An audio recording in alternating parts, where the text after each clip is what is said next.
Laporan Jawatankuasa Kira-Kira Wang Negara PAC berhubung projek pembekalan kapal tempur pesisir LCS mendedahkan syarikat bawah Naval Shipyard BNS tidak menggunakan sepenuhnya bayaran yang diterima daripada kerajaan untuk projek tersebut.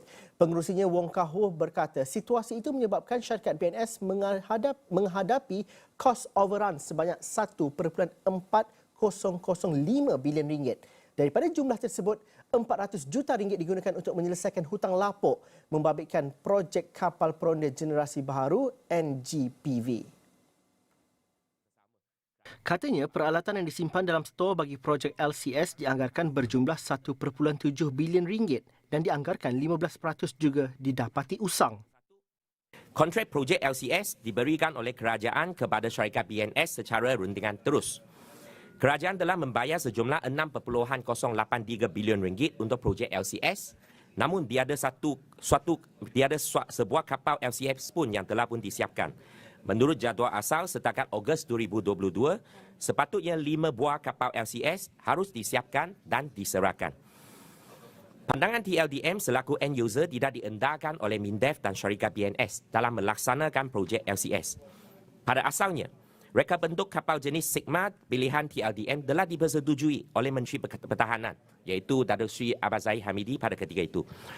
Keputusan tersebut telah pun berubah kepada reka bentuk kapal jenis Goving pada 11 Julai 2011 atas cadangan syarikat BNS yang dibawa kepada Menteri Pertahanan pada 8 Julai 2011.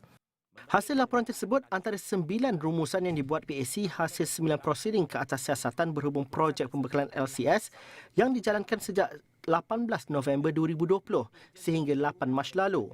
Antara yang dipanggil sebagai saksi dalam prosiding tersebut ialah Menteri Kanan Pertahanan Datuk Seri Hishamuddin Hussein dan bekas Menteri Pertahanan Datuk Seri Ahmad Zahid Hamidi.